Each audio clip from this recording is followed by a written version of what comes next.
여러분, 미국 내에 한국 우리 이민자들이 엄청나게 많이 살고 있습니다. 그리고 그에 따라서 한인교회도 굉장히 많습니다. 조사를 해봤더니 한 2,980몇 개 정도, 3,000개 정도가 있더라고요. 굉장히 많은 거죠. 그런데 이 한인교회들이 모일 때마다 빠지지 않고 이제 기도의 제목을 내는 것 중에 하나가 뭐냐면 신분 문제입니다. 이민자들 중에서 정식으로 이민 신청을 하고 또 자격을 획득해서 가신 분들도 많지만, 그러나 또 적지 않은 그러한 비율이 불법 체류자입니다. 일단 가는 거예요. 그래가지고 거기에서 신분 변경을 이제 꾀하는 거지요. 그러다 보니까 심지어는 10년, 20년 불법 체류자로 계속 그곳에서 그렇게 비합법적으로 살아갈 수밖에 없는 처지의 분들도 여럿 보았습니다. 이분들은 사는 것이 너무 힘들어요. 제일 예민한 건 뭐냐면, 이제는 한국에서의 삶을 다 완전히 잊어버릴 때가 되었고 미국에서 정착해서 살고 있는데, 불법 체류자이기 때문에 한순간에 체포를 당하고 또 한국으로 추방을 당하는, 공중에 완전히 떠버리는 거죠. 그래서 두려움과 불안함에 늘 조마조마한 삶을 살아가는 그런 모습들을 보고는 합니다. 심지어 이런 일이 있었어요. 부부가 불법 체류를 하면서 아들을 공부를 시켰습니다. 이 아들이 공부를 엄청나게 잘했습니다. 하버드에 들어갔어요. 불법 체류자 신분이지만 그러나 대학에서는 또 받아들여 주거든요. 하버드를 또 우등생으로 졸업을 했습니다. 너무너무 공부를 잘하고 평점도 좋고 하니까 영국에 있는 옥스퍼드 대학교에서 굉장히 유명한 그 장학금이 있습니다. 로우즈 장학금이라고, 로우즈 장학금. 이걸 주면서 우리에게 와라 라고 그렇게 박사학위 제안을 해왔습니다. 너무너무 황금 같은 기회 아닙니까? 문제는 뭐냐면 불법 체류자이기 때문에 한 번 미국을 나가버리면 다시 들어올 수 없는 거예요. 블랙리스트에 완전히 이제는 평생 어쩌면 들어오지 못하는 그런 일들도 있을 수 있는 것입니다. 하지만 너무 좋은 기회라서 이 친구가 일단 옥스퍼드로 갔습니다. 그리고 막 공부를 열심히 하면서 단원서를 계속 미국 대통령에게 보냈습니다. 내가 이러이러한데 앞으로 미국을 위해서 내가 수재가 아닙니까? 석학이 돼가지고 이 나라를 위해서 내가 최선 다할 테니까 나를 다시 미국으로 받아 주십시오. 그러나 결과는 어떻게 됐을까요? 끝내 미국 입국이 거절이 됐습니다. 이 신분 문제라고 하는 것이 이렇게 예민하고 중요한 그러한 삶의 문제죠. 그 땅에서는. 여러분, 이 부분이 해결되지 않으면 아무리 평생을 미국 땅에서 살고 최선 다하고 열심히 그렇게 하루하루 살아도 이게요 인정을 받지 못합니다. 그리고 제대로 대접을 받지 못하는 겁니다. 늘 이방인으로서의 삶을 살아가는 그러한 하루하루 정말 가슴 졸일 수밖에 없는 삶입니다. 한순간 삶이 그냥 공중에 붕 떠버릴 수가 있어요. 여기도 속하지 못하고 저기도 속하지 못하는. 그래서 교회마다 아무개 집사님 신분 문제가 해결될 수 있도록 기도해 주세요 라고 하는 그러한 제목들이 늘 올라오는 것입니다. 여러분, 지난주 우리가 본문에서 사도 바울이 다뤘던 문제가 뭐냐 하면 성도의 과거의 신분이 뭐였냐는 거예요. 어떠한 삶의 모습이었는가, 특별히 영적으로 어떤 상황이었던가. 세상과 마귀와 육체에게 종노릇을 하더라는 겁니다. 하나님과는 관계가 끊어져서 영과 육이 죽은 상태다라는 것입니다. 근데 하나님이 그런 우리를 사랑하셔서 십자가와 부활 사건으로 말미암아 구원을 해주셨습니다. 우리는 그가 만드신 바라, 즉 새로운 피조물로 우리를 창조를 해주신 것이죠. 창조해준, 이것은 전적인 하나님의 은혜에 말미암은 사건입니다. 이 놀라운 구원에 있어서 우리의 공로 없습니다. 자기 의가 발붙일 그러한 것도 없습니다. 오직 은혜예요. 오늘 본문에서 바울은 다시 한번 우리가 과거에 어떠한 절망적인 상태로 살아갔었는지를 또 한 번 거론을 합니다. 그리고 예수님이 그런 우리에게 어떤 일을 해주었는가를 설명을 차근차근 하고 있는 것입니다. 자, 11절과 12절 말씀 우리 같이 한번 읽어보도록 하겠습니다. 시작. 그러므로 생각하라. 너희는 그때에 육체로는 이방인이요 손으로 육체에 행한 할례를 받은 무리라 칭하는 자들로부터 할례를 받지 않은 무리라 칭함을 받는 자들이라. 그때 너희는 그리스도 밖에 있었고 이스라엘 나라 밖의 사람이라. 약속의 언약들에 대하여는 외인이요 세상에서 소망이 없고 하나님도 없는 자이더니. 아멘. 1차 독자가 누굽니까? 에베소 교인들 아닙니까? 그들의 과거의 뭐라고 해야 될까? 아이덴티티, 이것이 무엇이냐? 이방인이라는 것입니다. 거두절미하고, 그리고는 피리어드, 점을 딱 찍는 거예요. 너희는 과거에 이방인이었다. 여러분, 유대인들에게 이방인은 어떤 존재일까요?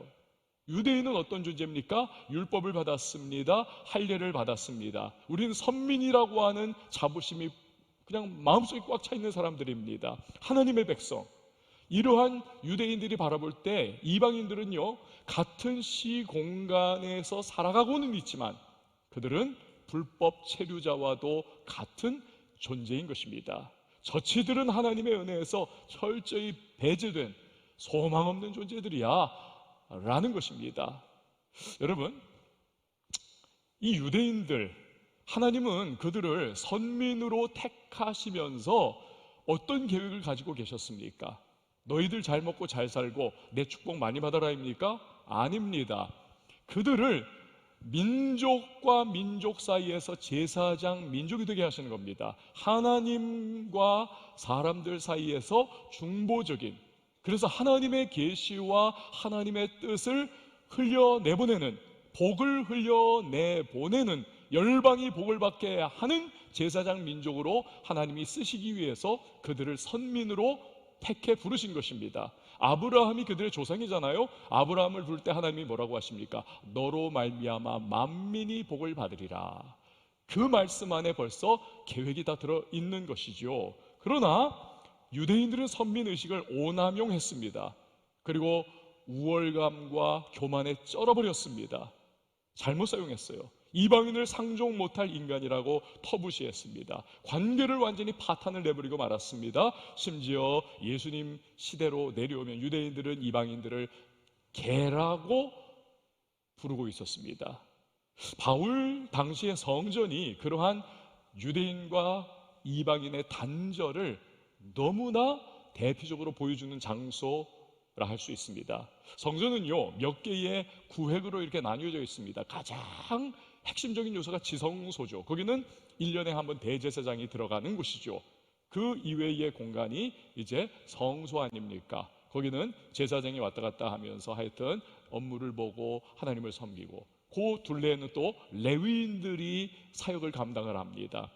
그리고 그 주변에는 유대인들이 계속 왔다 갔다 그 뜰이라든지 그런데 얼마든지 자유롭게 오고 갈 수가 있는 겁니다. 그리고 한쪽 구석에는 여인들의 뜰이 있습니다. 유대인 여인들이 그곳에 왔다 갔다 하는 것이죠. 그러나 가장 귀퉁이와 같은 곳에 어떤 뜰이 있는가? 이방인의 뜰이라고 하는 곳이 있습니다. 이 이방인의 뜰은요, 철저히 분리가 되어 있는 공간입니다.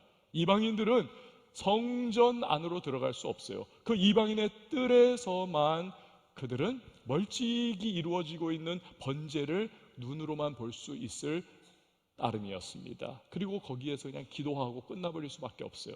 이방인의 뜰과 그 너머는 엄청나게 높고 긴 담벼락으로 완전히 차단이 되어 있었습니다. 그래서 절대로 그 이상을 넘어 들어갈 수가 없었습니다. 그런데 그 담벼락 앞에는요, 하나의 경고문과 같은 비석이 세워져 있었는데 지금 저겁니다. 발굴해낸 거예요. 그런데 헬라어로 이렇게 써 있습니다. 이방인이 성전에 들어가려다가 죽임을 당해도 그것은 자기의 책임이다. 그래, 이 유대인들이, 이건 하나님께서 제정하신 거 아니지 않습니까? 유대인들이 그렇게 구분을 하고 뭐 하여튼 섹터를 나누고 그랬던 것이죠. 여러분, 관계라고 하는 것은 상호적인 그러한 특징을 갖고 있습니다. 주고받는 것이죠. 나중에는 그래서 이방인들도 유대인들을 혐오하기 시작했습니다. 개와 고양이처럼 으르렁댑니다. 1세기가 되면 벌써 지중해 인근, 특별히 로마 제국 하에서 여기저기에서 유대인을 향한 테러가 자행이 되었습니다. 그리고 그 흐름이 2000년 세월이 지난 지금도 가자 지구에서 그 하마스하고 이스라엘의 전쟁으로 그렇게 이어지고 있는 것입니다. 우리 인간은요, 가만히 보면요, 우리 인간의 이 속에는 나와 너라고 하는 이 관계 사이에 담벼락을 세우는 그러한 우리의 본성이 좀 있는 것 같아요. 죄의 본성이죠. 그리고는 서로 분리하고 소외시키는 그러한 천부적인 재능을 가진 것 아닐까 생각을 해봅니다. 그래서 여러분, 아기가 태어나면 그 아기가 이제 자라가지고 좀 말귀가 열리고 말을 좀 할 수 있는 그 때가 되면은, 그럼 부모가 뭐라고 물어봅니까? 엄마가 좋아, 아빠가 좋아? 그렇게 물어봅니다.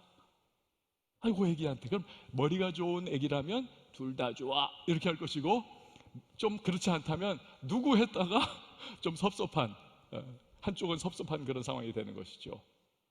할머니들은 손주에게 뭐라고 묻습니까? 외할머니가 좋아, 친할머니가 좋아? 그렇게 묻습니다. 시어머니는 또 어떻습니까? 며느리와 딸을 두고 사이에 담벼락을 세우고 딸 쪽을 여러분 굉장히 더 위해 주는 것이죠. 그러면서 차별 대우를 이래저래 합니다.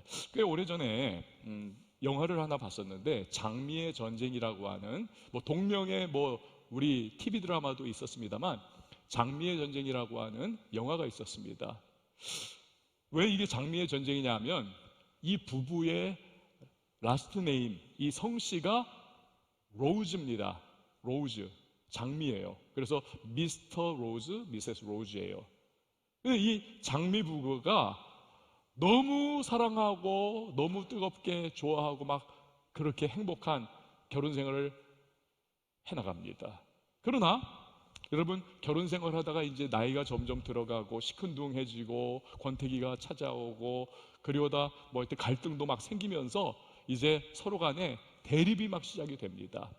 그래서 이 두 사람이 이혼의 지경까지 이제 이르게 된 거예요. 막 쌓여있는 그냥 압력밥솥 억지로 누르고 있는 것 같은 막 그러한 지금 상황인데, 이 텐션이 어느 한 저녁날 터져버리고 맙니다. 그래서 장미의 전쟁이라고 하는 제목처럼 진짜 전쟁 아닌 전쟁이 이 가정에서 터져버립니다. 물리적인 폭력이 오고 가고, 접시 다 깨뜨리고, 그냥 다 가구 다 부셔버리고, 그러다가 2층에서 두 사람이 그만 떨어져 버리고 말아요. 그러다가 딱 샹들리에를 붙잡습니다.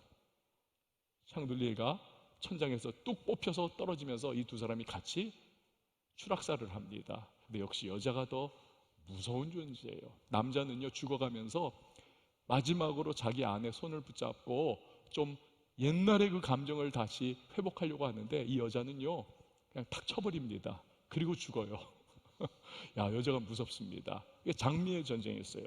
여러분, 이 부부를 한번 생각해 보세요. 너무 사랑해가지고 한 시간이라도 우리가 못 보면 안 돼. 그래서 결혼을 한 겁니다. 뜨겁게 사랑을 했습니다. 백년해로 하자는 거예요. 그런데 감정 대립이라고 하는 담벼락이 한번 딱 그들 사이에 세워지니까 뛰어넘을 수가 없는 겁니다.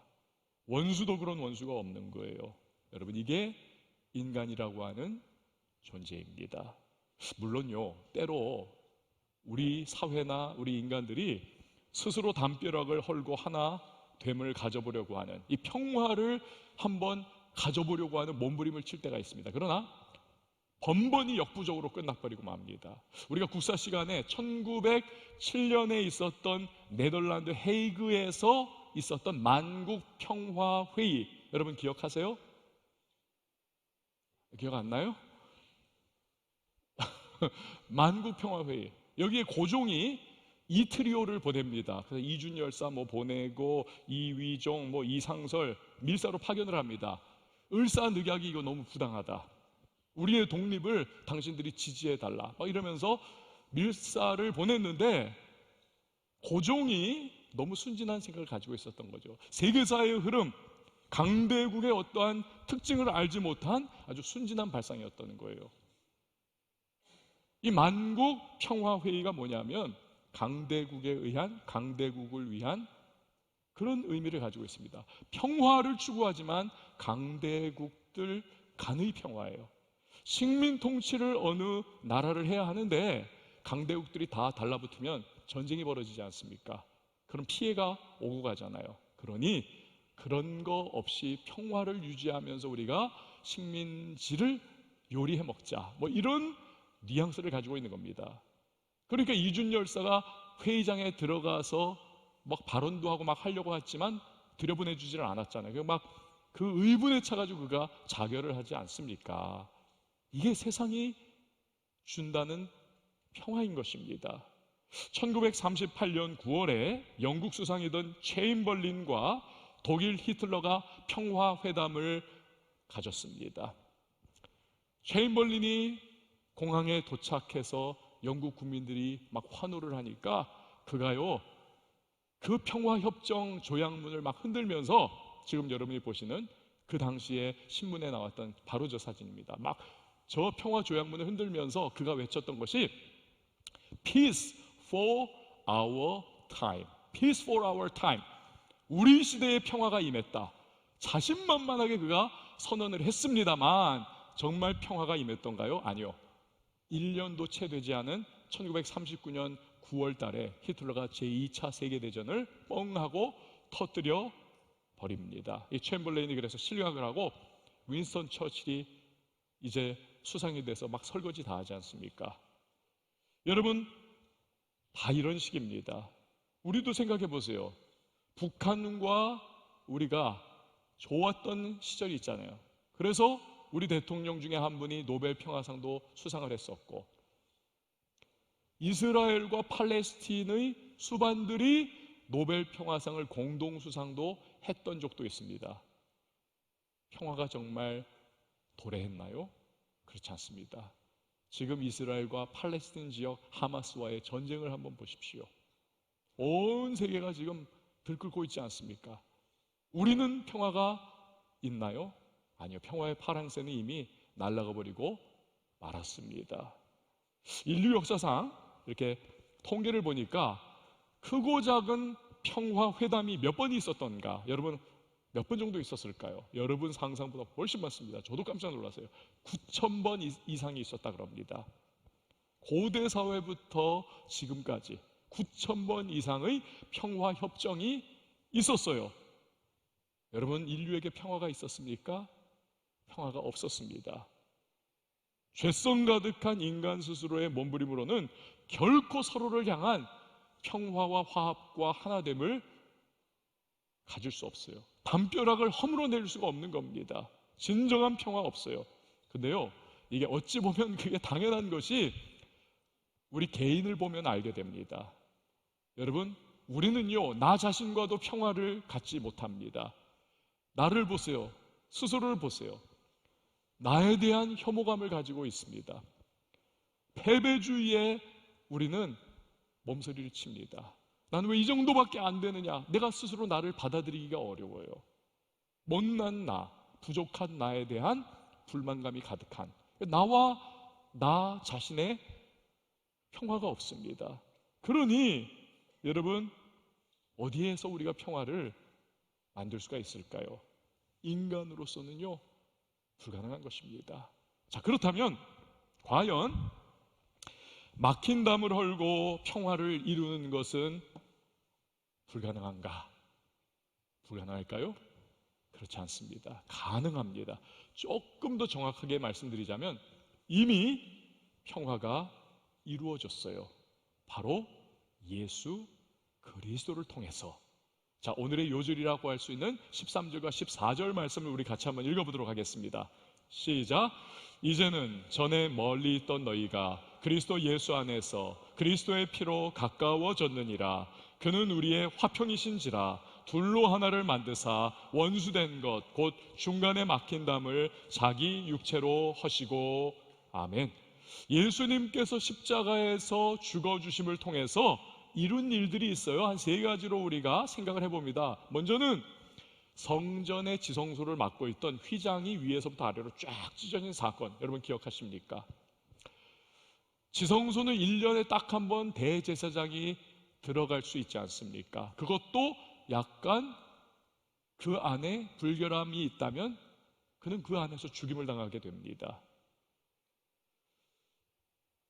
이 거룩한 Holy of the Holies, 이 지성소는요, 사람이 찢을 수 없는 두께, 이 소가 양쪽에서 당겨야만 찢어질 수 있는 굉장히 두꺼운 휘장으로 가리워져 있습니다. 이건 하나님, 거룩하신 하나님과 죄 많은 인간 사이에 담벼락이 있다라는 것을 상징적으로 보여주는 그러한 장치입니다.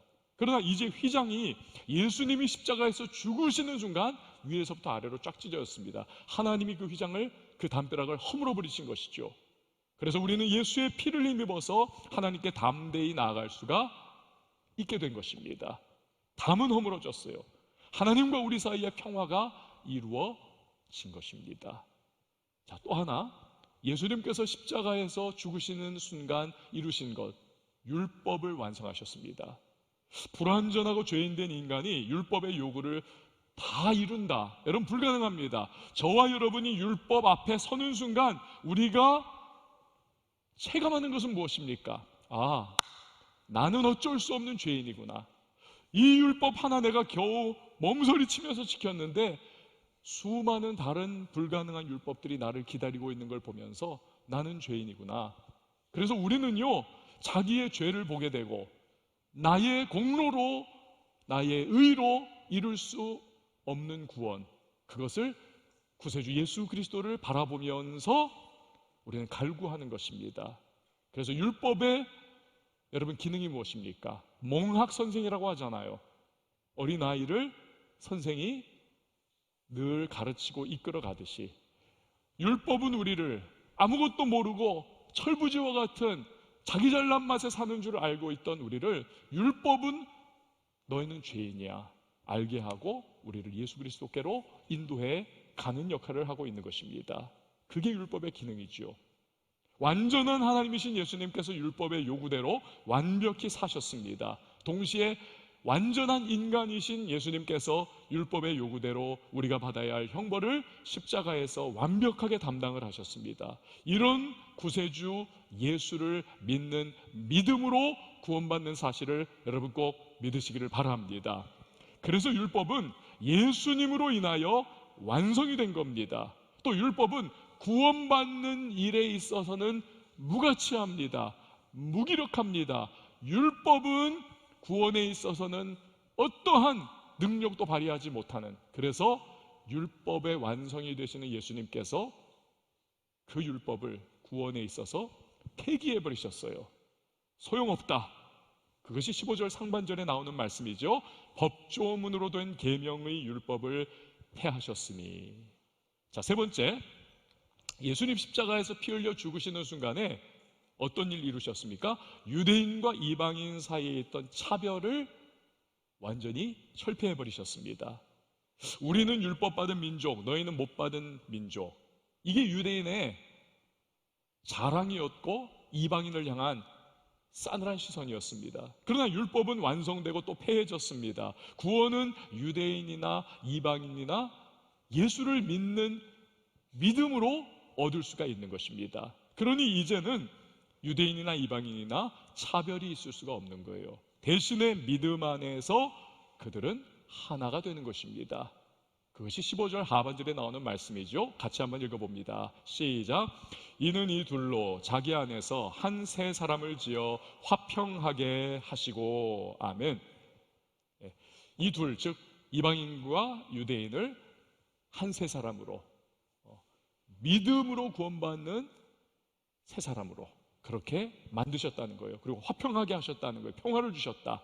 높이 그들 사이에 치고 있었던 담벼락이 다 허물어졌다는 것입니다. 여러분, 이처럼 예수님의 십자가 사건으로 하나님과의 평화만 이루어진 것이 아니고 인간과 인간 사이에 담벼락도 무너지고 평화가 찾아오게 된 것입니다.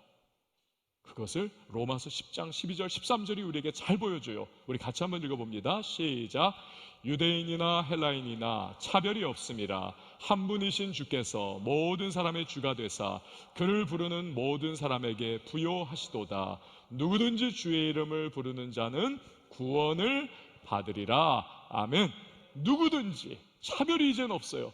믿음으로 예수의 이름을 부를 때 구원받는 하나의 세 사람만 있다라는 것입니다. 자, 여러분 여기까지 우리가 좀 복잡하게 살펴봤는데 정리를 좀 한번 하고 넘어가십시다. 우리는 이방인이었어요. 1차 독자인 에베소 사람들이죠. 그러나 그 안에 우리도 다 포함하는 거죠. 이방인이었습니다. 하나님과 구원 없는 자들이었어요. 오직 유대인들만 선민이었는데 그들이 그것을 오남용해서 자기들의 우월함을 드러내는 방편으로만 사용을 했었습니다. 그래서 담벼락을 높이 쌓았고 갈등과 대립만 난무하게 되었습니다. 그런데 예수님이 십자가로 하나님과의 평화를 이루셨고 유대인과 이방인, 즉 모든 사람 사이에 쳐져 있던 담벼락을 다 허물어 평화를 주셨습니다. 이게 우리가 지금까지 본 거예요. 자, 그렇다면 이제 우리는 어떻게 해야 할 것인가? 어떻게 해야 될 것인가? 자, 20절에서 22절 말씀 우리 같이 한번 읽어보도록 하겠습니다. 시작. 너희는 사도들과 선지자들의 터 위에 세우심을 입은 자라. 예수께서 친히 모퉁이 돌이 되셨느니라. 그의 안에서 건물마다 서로 연결하여 주 안에서 성전이 되어가고 너희도 성령 안에서 하나님이 거하실 처소가 되기 위하여 그리스도 예수 안에서 함께 지어져 가느니라. 아멘. 건물을 지을 때 여기 건축 학도도 계실 것 같은데 건물 지을 때 주먹구구식으로 하던가요? 절대로 그렇지 않지 않습니까? 설계도대로 정확하게 인치 바이 인치로 그렇게 해나가는 것이죠. 그런데 고대 사회에도 설계도대로 했는데 어떻게 건물을 세웠냐면요, 모퉁이돌, 코너스톤이라고 하죠. 이 모퉁이돌을 중심으로 벽과 벽을 쌓아나가기 시작했습니다. 여러분 지금 보시는 그 왼쪽 벽, 오른쪽 벽이 딱 가운데서 만나는 저 지점, 그 제일 밑에 있는 가장 큰 돌, 저것이 성경에 나오는 모퉁이돌입니다. 저게 기준이고 저게 중앙이에요. 거기에서부터 벽들이 양쪽으로 쌓아져 나가거나 위로 쌓아져 나가게 되는 겁니다. 이 모퉁이돌을 기준 삼아 건물을 세워나가면 건물이 튼튼하게 그리고 정확하게 세워져 나가는 것입니다. 예수님께서 그런데 성경이 말씀하시기를 바로 모퉁이돌이시라는 거예요. 교회는 예수님의 십자가 보혈과 부활로 세워졌습니다. 그리고 교회는 예수님의 말씀을 기준으로 세워져 나아갑니다. 그리고 교회는 예수님 중심의 공동체인 줄 믿습니다. 그렇습니다. 모퉁이돌이신 예수 그리스도, 그분이 기준이 되고 중심이 되시는 거예요. 그리고 그분을 중심으로 저와 여러분이, 이건 하나의 비유죠. 우리가 작은 벽돌들이 되어가지고 그 예수님 주변에 차곡차곡 쌓여나가면서 이 아름다운 교회 공동체를 우리가 이루게 되는 것입니다. 그게 우리의 역할이에요. 자, 그런데 여기서 우리가 놓치지 말아야 할 부분이 있습니다. 성경은요, 아까 우리가 읽었던 20절에서 22절까지를 보면 우리가 성전이 되었다, 완료형으로 말을 하고 있지 않습니다. 되었다가 아니에요. 성경은 우리에게 우리가 성전이 되어 간다, 진행형으로 말씀을 하고 있습니다. 또 한 가지, 함께 다 지었다, 완료형으로 말을 하지 않습니다.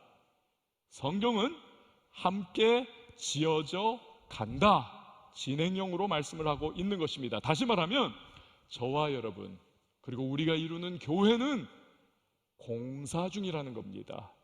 공사 중, 영어로 under construction, 공사 중. 다시 말하면 우리는 미완성의 존재라는 거예요. 그리고 우리가 이루는 교회 역시도 미완성의 존재라는 것입니다. 부족함이 있어요. 연약함이 있습니다. 그래서 교회를 보면 못난 부분도 있습니다. 때로는 실망스러운 부분도 우리는 발견하고는 합니다. 어느 주일 아침에 아들이 어머니에게 교회 가기 싫다고 굉장히 막 투정을 부리고 있습니다. 교회 너무너무 가기 싫어요. 특별히 세 가지 때문에 교회 가고 싶지 않다는 거예요. 첫 번째, 성가대가 노래를 너무 못해요. 우리 성가대 빼고 그래서 그것 들으면 너무 그 불협화음이 괴로워요. 두 번째, 장로님 기도가 너무 길어요. 그 기도 길게 듣다 보면 시험 들어요. 세 번째, 주일에 좀 푹 쉬고 싶어요. 그래서 교회 가고 싶지 않아요. 그래서 어머니가 이 아들을 다독다독하면서 그래도 교회 가야 하는 세 가지 이유를 말합니다. 첫 번째, 성가대 노래 들으러 가는 거 아니야. 우리가 하나님 예배하러 가는 거야. 장로님 기도 보러 가는 거 아니야. 들으러 가는 거 아니야. 우리가 하나님 만나러 가는 거야. 그리고 세 번째, 왜 교회 가야 하니? 네가 담임 목사잖아. 그래서 교회를 가야 되는 거야. 여러분, 우리가 한번 웃었지만 웃음 속에도 뼈가 있어요. 이 이야기가. 목회자도 때로는 교회에 대해서 시큰둥할 때가 있다는 거예요.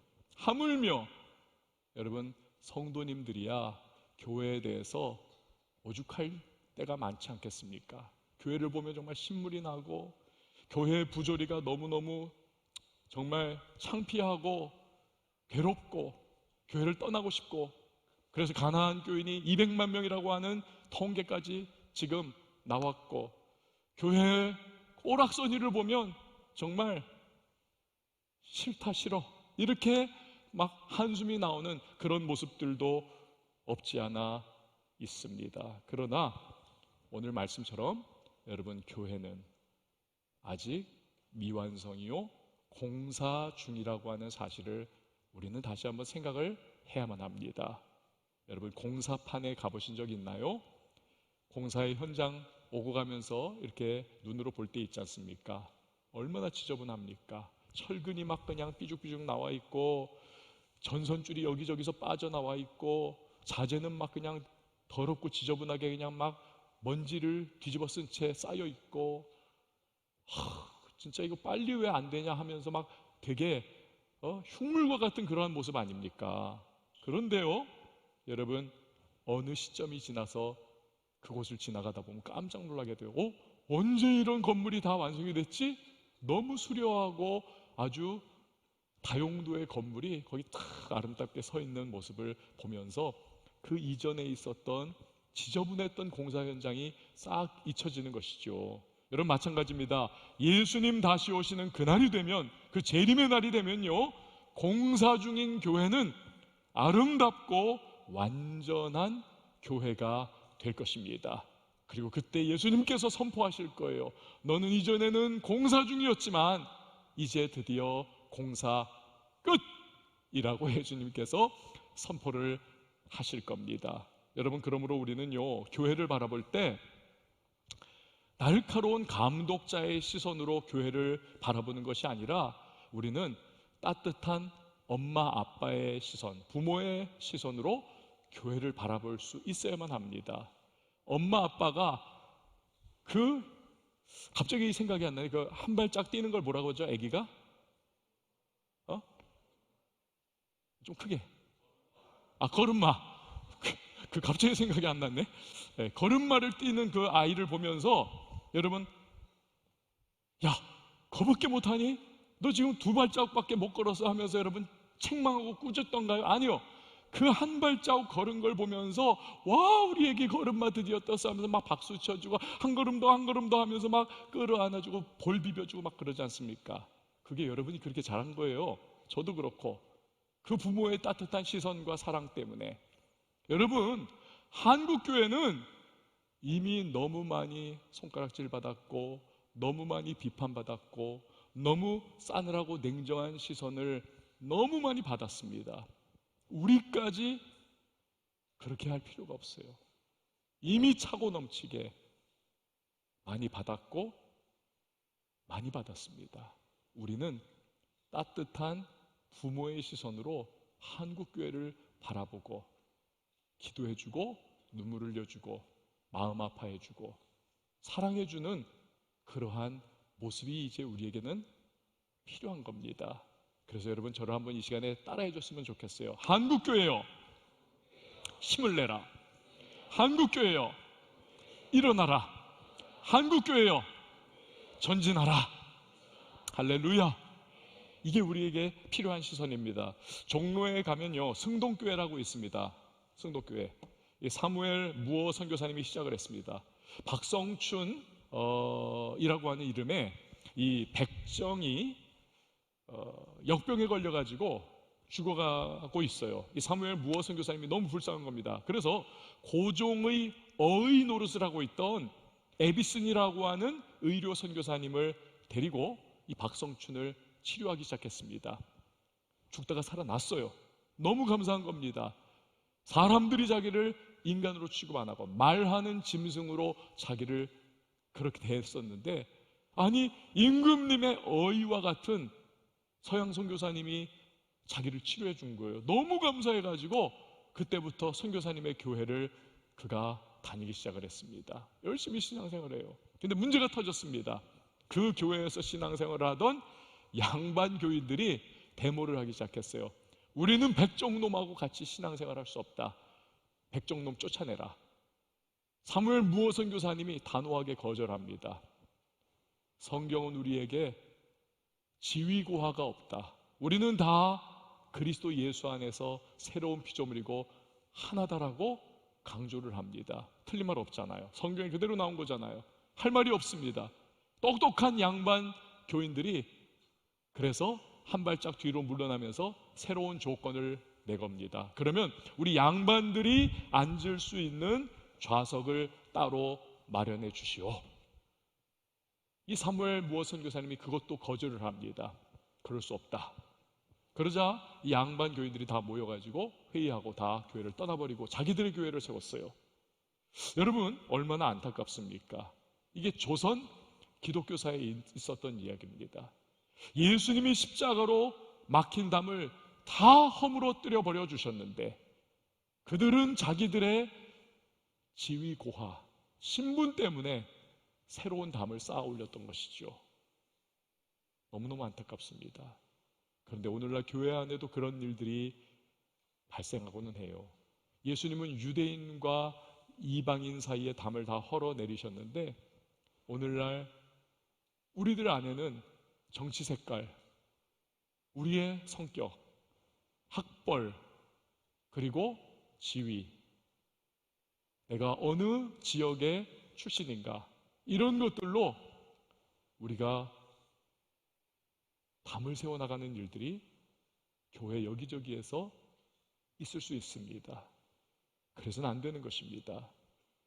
내년 9월이면요 2024년 9월 제4차 세계 복음화 국제 대회, 즉 로잔 대회라고 하는 것이 서울에서 열립니다. 뭐 역사적인 거예요. 서울에서 제4회. 근데 제1회가 언제 있었냐 하면 1974년 스위스 로잔에서 열렸습니다. 그래서 로잔 대회예요. 그 1회 때 주강사가 누구였냐면 뭐 여러분 시대에는 거의 잘 모를 거예요. 제 시대에는 뭐 엄청 유명했었습니다. 뭐 밀리언셀러였어요. 제자입니까? 라고 하는 책을 썼던 후안 카를로스 올티즈 목사님이라고 하는 분이 이 남미분인데 이분이 주강사를 맡았습니다. 그런데 이 후안 카를로스 올티즈 목사님께서 그 로잔 대회에서 저녁 집회 때 딱 설교를 하시는데 그 설교 제목을 으깬 감자, 영어로 mashed potato라고 하지 않습니까? 막 으깨가지고 짓이겨가지고 죽처럼 만들어버린 그 으깬 감자라고 하는 제목으로 설교를 했어요. 제가 그 설교문을 읽어드릴 테니까 여러분들께서 제가 아니라 후안 칼로스 올티즈 목사님이 지금 여러분에게 설교하고 있다라고 하는 그러한 마음으로 한번 들으시길 바랍니다. 하나님은 우리를 하나로 만들고 계십니다. 감자를 예를 들어 설명해 보겠습니다. 감자 뿌리에는 5개의 감자가 달립니다. 추수 때가 되면 한꺼번에 뽑혀 자루에 담기게 됩니다. 본래 어떤 뿌리에 달려 있었는지 관계없이 한 자루에 다 들어갑니다. 이때 감자들이 감사합니다 주님, 우리는 이제 하나가 되었습니다 라고 말할지 모릅니다. 그러나 아직 하나가 되지 못했습니다. 감자는 이제 깨끗이 씻겨서 껍질이 벗겨지게 됩니다. 그 감자들이 한 그릇에 들어있으면 자신들이 더욱 가까워졌다고 생각할 것입니다. 그러나 이것이 다는 아닙니다. 감자는 곧 여러 토막으로 갈라지게 됩니다. 본래의 자기 몸과 헤어지고 다른 감자와 붙어있게 됩니다. 그들은 이제야말로 주님이 원하시는 모습이 되었다고 자신할지 모릅니다. 하지만 아직은 아닙니다. 하나님이 원하시는 것은 으깬 감자입니다. 철저히 으깨어져서 나와 남의 구분이 없어져야 합니다. 완전히 일체가 되어야 합니다. 그래야 비로소 하나가 됩니다. 주기도문이 하늘에 계신 나의 아버지로 시작하지 않고 하늘에 계신 우리 아버지로 시작하는 것도 이러한 연유입니다. 사랑하는 여러분, 여러분은 가정에서, 여러분은 학업의 현장, 일터의 자리에서, 여러분의 인간관계 속에서, 그리고 또한 우리 교회 안에서 여러분 으깬감자로 살아가고 있나요?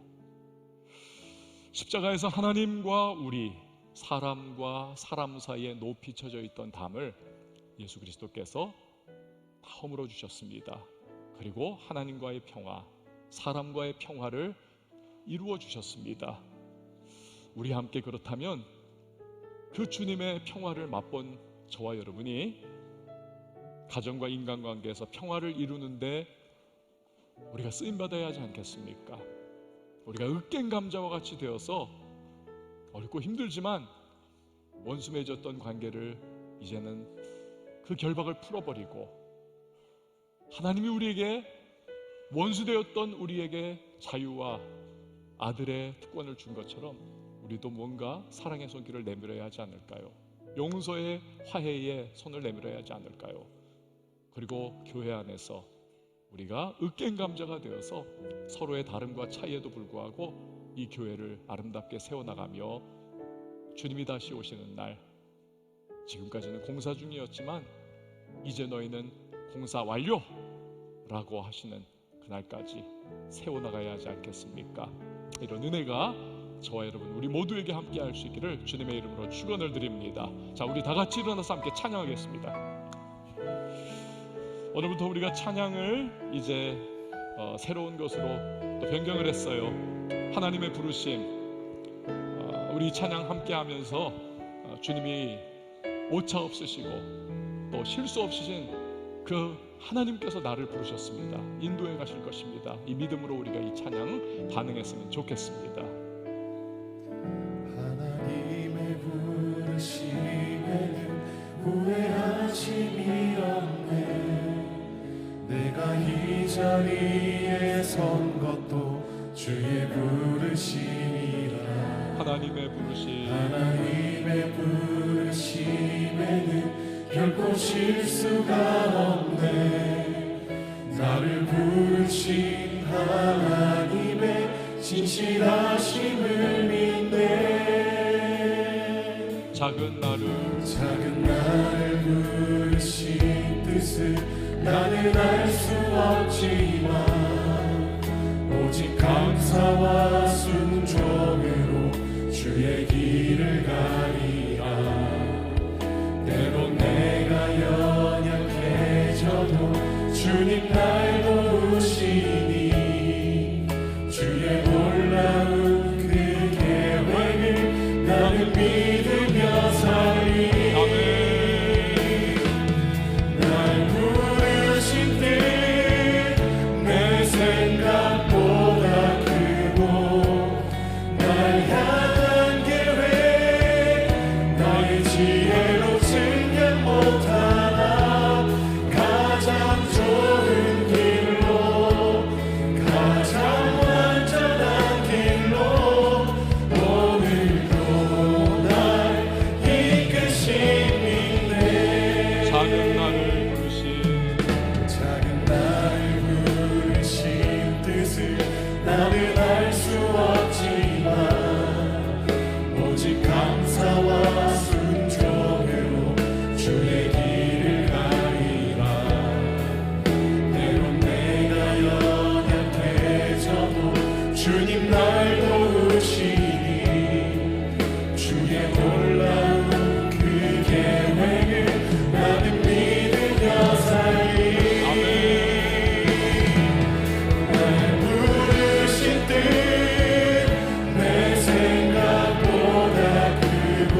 다시 한 번 더 찬양하십시다. 날 부르실 때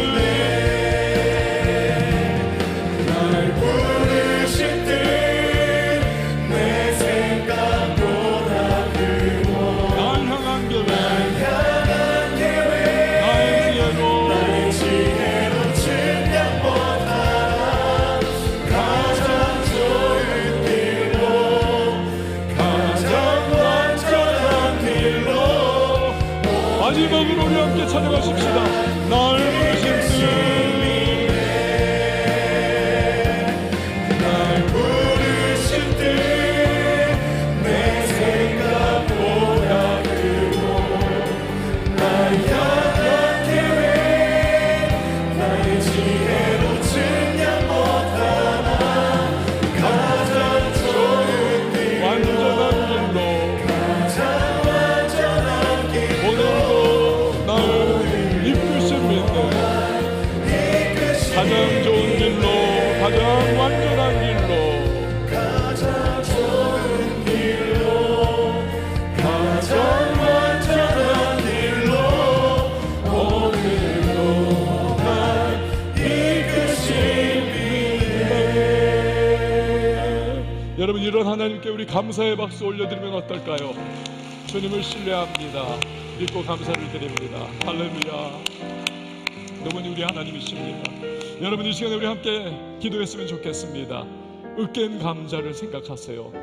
으깬 감자가 될 때 하나님께서 우리를 통하여 주변의 진정한 평화를 이루어 가십니다. 이미 십자가에서 하나님과 우리 사이에 평화가 이루어졌고 유대인과 이방인 사이에 믿음이라고 하는 공통분모로 하나님은 평화를 이루시며 밤을 무너뜨려 주셨습니다. 이제 우리의 차례입니다.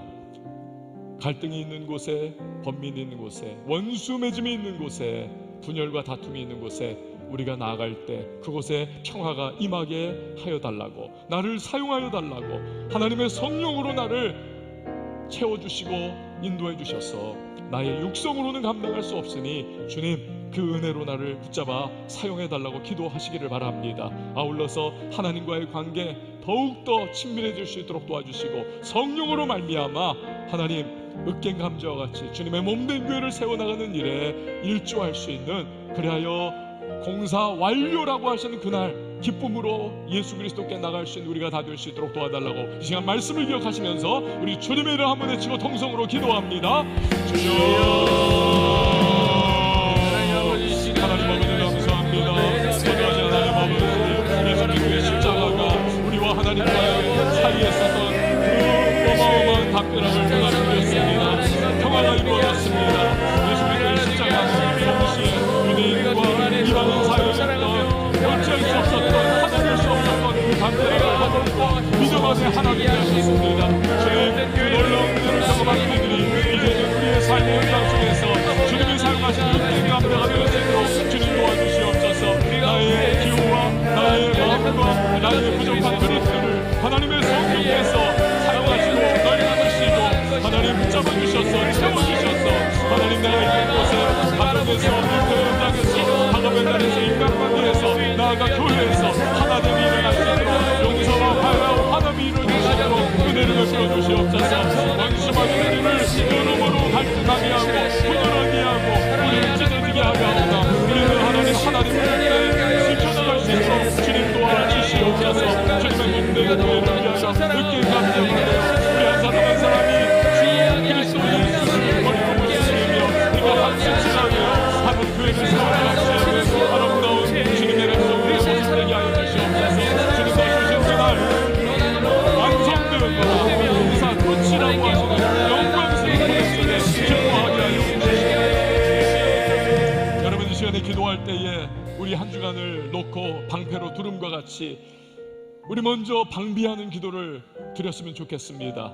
하나님께서 우리에게 성령의 두루마리 입혀주시고 전신갑주 입혀주셔서 원수의 공격과 도전, 세상의 유혹과 시험, 육신의 정욕, 이생의 자랑, 안목의 정욕 다가올 때 우리 믿는 자의 도리에 합당한 삶을, 그리고 선택과 결정을 해나가면서 하나님께 기쁨 드리고 우리가 그 현장 속에서 말씀으로 살았더니 되돌아라고 하는 그러한 고백이 있을 수 있도록 하나님 은혜와 성령 충만 능력으로 함께 해달라고. 여러분의 마음속에 지금 얹혀있는 무거운 삶의 부분이 있습니까? 실패의 모습이 있습니까?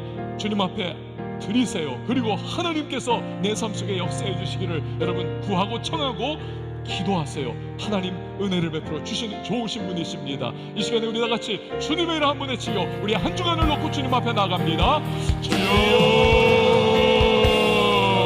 하나님 아버지 은혜를 베풀어 주시옵소서. 우리 한 주간을 주님 앞에 올려드립니다.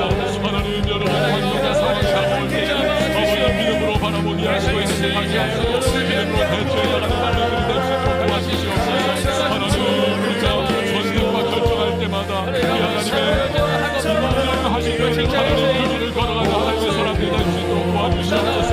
내 힘으로 할 수 없습니다. 내 능력으로 감당하기 버겁습니다. 성령이시여 도와주시옵소서.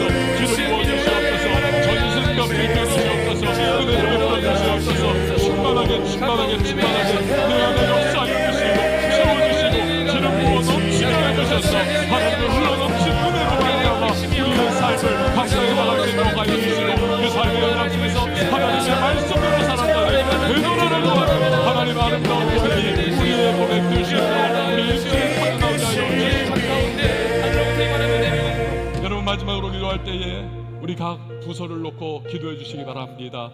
부흥하게 하시고 하나님의 영광의 역사가 예배마다 나타나게 해달라고 기도하시고 또 청년교회 전체가 하나님 이 연말 이때에 다시 한번 정비 잘하면서 우리가 내년도를 향한 은혜의 계획을 세우고 앞을 향해 전진해 나가고 이 도시를 점령하고 변화시키며 하나님의 강한 군대가 되어서 잃어버린 영혼들 갈 바를 알지 못하는 많은 청년들을 주께로 인도해 나갈 수 있는 빛과 진리의 소금의 역할을 감당해 나갈 수 있도록 은혜를 베풀어 달라고 우리 부흥을 놓고 주님의 이름 한번 외치고 기도합니다.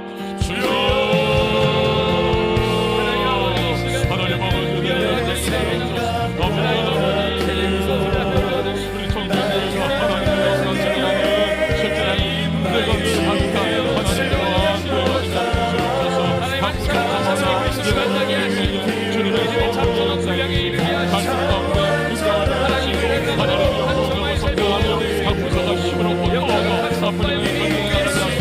우리 완성 청년교회가 그 도시를 정복하고 변화시키고 주님의 원하게 하여 주시옵소서. 하나님 우리 대국민과 하나님의 청년들이 모든 것을 출발하게 하시고 하나님 진리가 희미해진 이 때에 그러나 하나님 온전한 진리를 진도하고 그러면서 살아낼 수 있도록 도와주시옵소서. 여러분이 하나님 많은 영혼들을 주께로 인도해 나갈 수 있도록 주여 은혜를 베풀어 주시고 이 도시의 영토시 상토가 변화되며 이 도시가 하나님 성교화된 데까지 우리가 지금을 감사드릴 수 있도록 하나님 아버지 오늘 주님을 사랑하는 젊은이들이 함께 모였습니다.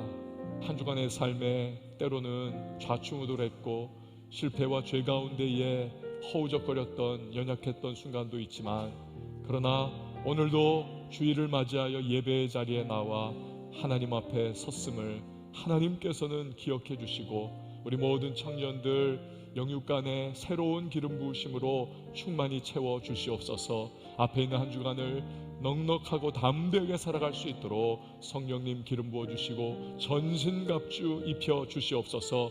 도울 사람들을 붙여주시고 믿음의 처리처를 날카롭게 하는 것과 같은 사람들이 주변에 함께하여 하나님 홀로는 넘어지고 쓰러지되 삼겹줄은 끊어지지 않고 능히 승리하는 것과 같은 그러한 믿음의 공동체의 영광을 체험케 하여 주시옵소서.